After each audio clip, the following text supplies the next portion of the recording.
Hello everyone, कैसे हो सब। आई होप आप सब अच्छे हों। Welcome to 10th standard chapter 17। Chapter 16 हमने लास्ट लेक्चर में कंप्लीट कर लिया है। अब हमारा चैप्टर 17 कश्मीर वो शुरू होता है। हमारा चैप्टर है कश्मीर। इस चैप्टर में हम कश्मीर की खूबसूरती का वर्णन किया गया है, कश्मीर के बारे में बताया गया है। इस चैप्टर के लेखक हैं वीरेंद्र मिश्र। कौन है? वीरेंद्र मिश्र। इनका जन्म 1933 ईस्वी में हुआ और इनकी मृत्यु 1999 ईस्वी में हुई। इनका जन्म 1933 ईस्वी में हुआ और मृत्यु इनकी 1999 ईस्वी में हुई। अब हम इनके जीवन के बारे में जानते हैं। वीरेंद्र मिश्र जी का जन्म मरेन मध्य प्रदेश में हुआ था। मरेन मध्य प्रदेश में इनका जन्म हुआ था। ये आकाशवाणी के मानद प्रोड्यूसर रहे थे। जो आकाशवाणी होती है उसके ये मानद प्रोड्यूसर रहे थे। ये नवगीत विद्या के गीतकार थे और फिल्मों के लिए भी गीत लिखते थे। जो हमारे लेखक है वीरेंद्र मिश्र, ये फिल्मों के लिए गीत भी लिखते थे। इनके मुख्य काव्य संग्रह हैं गीतम, अविराम, अचल, मधुवंती, लेखनी, बेला, झुलसा है। ये जो इनके क्या है? काव्य संग्रह है। छाया, नट धूप में, काले मेघा पानी दे तथा शांति गंधर्व, ये सब इन्हें देव पुरस्कार एवं निराला पुरस्कार प्राप्त हुए हैं। ये जो छाया, नट धूप में, काले मेघा पानी दे, ये सब इनको पुरस्कार प्राप्त हुआ है, इन सब काव्य संग्रह को। कश्मीर काव्य में कश्मीर के सौंदर्य एवं संस्कृति का परिचय कराया है। जो कश्मीर की सुंदरता है उसका परिचय इसमें कराया है। अब हमारे यहाँ से जो काव्य वो शुरू होता है वो है जहाँ बर्फ़ की राजकुमारी खोई है, जहाँ बर्फ़ की राजकुमारी खोई है, स्वर लहरी में चलो चले फूलों की घाटी में, नाव की नगरी में। जहाँ बर्फ़ की राजकुमारी खोई है, स्वर लहरी में चलो चले फूलों की घाटी में, नाव की नगरी में। यहाँ पर जहाँ खोई है मतलब खोना, स्वर लहरी में जहाँ ऊंची नीचे स्वरों की लहर चलती है। घाटी जो नदियों और पर्वतों के बीच में होता है उसे घाटी बोलते हैं। नाव की नगरी मतलब जहाँ तालाबों एवं नावें दिखाई देती है। ठीक है। अब इसमें जो हमारे लेखक है वो कह रहे हैं कि कवि कहते हैं कि आओ हम वहाँ चले जहाँ फूलों से भरी हुई घाटियाँ है। आओ हम वहाँ चले जहाँ फूलों से भरी घाटियाँ हैं और जिसे नाव की नगरी कहा जाता है। यह एक ऐसा प्रदेश है जो बर्फ से ढका रहता है। हमारे लेखक कह रहे हैं कि आओ हम वहाँ चले जहाँ फूलों से भरी हुई घाटियाँ हैं और जिसे नाव की नगरी कहा जाता है। ऐसा प्रदेश है जो बर्फ से ढका रहता है। अब हमारे नेक्स्ट पंक्तियाँ हैं। सन सन सन सनन सनन, सन सन सन सनन सनन, गाता फिरता गीत पवन। सन सन सन सन हवाएं नहीं चलती है, ऐसे सन सन आवाज़ आती है, उसके बारे में बताया है कि सन सन सनन सनन, गाता फिरता गीत पवन। उड़ते हैं पंछी सैलानी, खिलता शालीमार चमन। भ्रमर बजाते सहनाई, किरणों की मालिन आई। झील किनारे वो डलिया, भर धूप बिखरे बजरी में। यहाँ पर जो पवन आप जानते हो हवा का पर्यायवाची होता है पवन। पंछी पक्षी का, सैलानी का मतलब होता है जो सैर सपाटे पर आए हुए यात्री होते हैं उनको सैलानी कहा जाता है और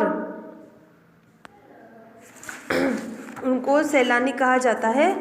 और यहाँ पर है झील किनारे वो डलिया। डलिया मतलब बांस की जो टोकरी, छोटी टोकरी नहीं होती है वो। बिखेरना मतलब छितारना, इधर उधर फैलाना। बजरी का मतलब होता है ककड़ी। ठीक है। अब हम हमारी नेक्स्ट की पंक्तियों का अर्थ करते हैं कि वहाँ सन सन सन सन करती हुई हवा चलती है, इससे ऐसा लगता है मानो गाने के स्वर उभर कर आ रहे हो। हवा ऐसी चलती है कि ऐसा लग रहा हो जैसे गाने के जो स्वर है ना वो ऊंची आवाज में उभर उभर के आ रहे हों। सैर सपाटे पर आए हुए लोगों से उड़ते हुए पक्षियों की तरह शालीमार बाग खिल जाता है। शालीमार एक बाग है जो सैर सपाटे पर आए हुए यात्रियों की वजह से लोगों को पक्षियों की शालीमार बाग खुल जाता है। मतलब सैर सपाटे पर आए हुए लोगों से उड़ते हुए पक्षियों की तरह शालीमार बाग खिल जाता है। जैसे उड़ते हुए पक्षी आते हैं ना बहुत सारे, ऐसे वहाँ पर आए हुए यात्रियों की वजह से वो बाग खिल जाता है। चारों ओर भंवरे गुनगुनाहट शहनाई से निकले हुए मधुर स्वर की तरह लगती है। जो भंवरों की गुनगुनाहट है वो शहनाई से निकलती है ना आवाज़, वैसी लगती है। यहाँ सुबह का दृश्य बहुत सुहाना लगता है। भोर में सूर्य की किरणें किसी मालिन की तरह लगती है। लगता है ये किरणें मालिन बनकर आई है और वे झील के किनारे अपनी डालियों से धूप निकालकर बजरी पर बिखेर रही हो। मतलब जो सनसन हवाएं चलती है वो तो लगती है गानों की तरह और ऐसा लगता है जैसे गानों का आवाज़ आ रहा हो। और जो सैर सपाटे पे आए हुए यात्रियों की वजह से जो शालीमार बाग है जैसे पक्षी आकर गुनगुनाहट करते हैं ऐसे खिल उठता है। और चारों ओर जो भंवरे होते हैं उनकी गुनगुनाहट ऐसी महसूस होती है जैसे शहनाई बजी हो। यहाँ पर सुबह का दृश्य अति सुंदर होता है और जो सूर्य की किरणें हैं वो किसी मालिन की तरह लगती है किसी मालिन की तरह लगती है वो।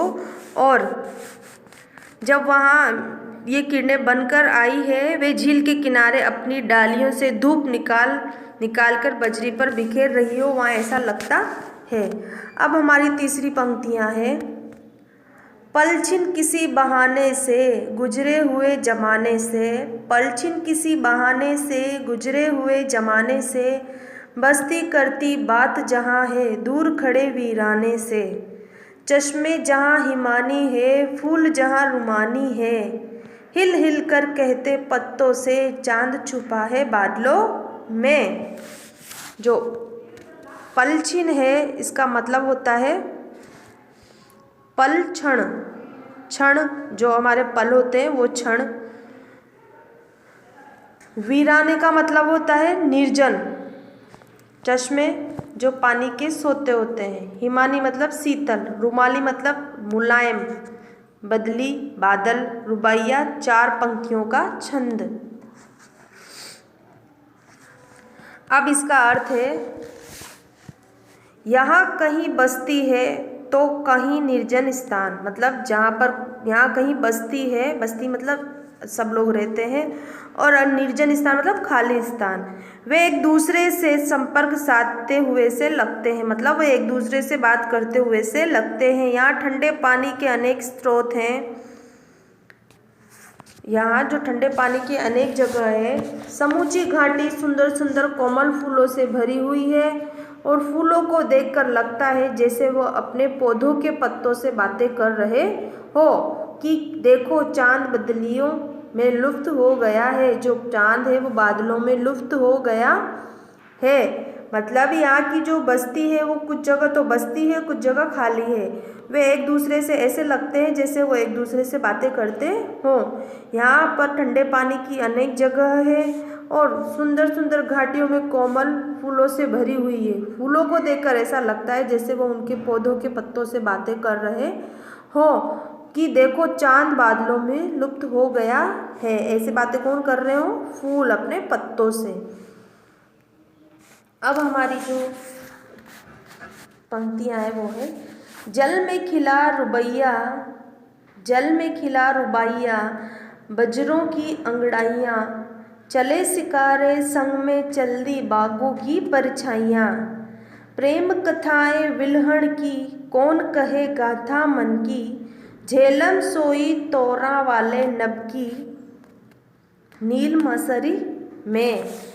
इसमें जो रुबाइयाँ हैं उसका मतलब है चार पंक्तियों का छंद। बजरे मतलब छायादार बड़ी नावें, सिकारे लंबी नाव, गाथा कथा, मसहरी का मतलब होता है वह पलंग जिसमें जालीदार कपड़ा लगा हो, मतलब मच्छरदानी। ठीक है, अब इसका अर्थ है झीलों और सरोवरों के जल अठलैया करते से लगते हैं। जो झील है और सरोवर है उनका जल है अठलैया मतलब अंगड़ाइयाँ लेते से लगते हैं। उनके स्वर से रुबाइयों के सुनने का आनंद मिलता है, मतलब चार पंक्तियों का छंद कुछ भी, जैसे हम अभी हमारा गीत गाते हैं तो चार पंक्तियों रुबाइयों मतलब उनके स्वरों से ऐसा लगता है जैसे वो कोई गीत गा रहे हो। स्वरों सरोवरों के जल में तैरते बड़ी नावें हिलती डुबती है। जो सरोवरों के जल में तैरती हुई नावें हैं वो हिलती डुलती है तो वे अंगड़ाइयाँ सी लेती नजर आती है। जो हवा के उससे हिलती डुलती नावें हैं वो कैसी लगती है, जैसे अंगड़ाइयाँ ले रही हो। पानी पर शिकारे जो लंबी नावें चलती है तो पानी में आसपास बगीचों की परछाइयाँ दिखाई देती है।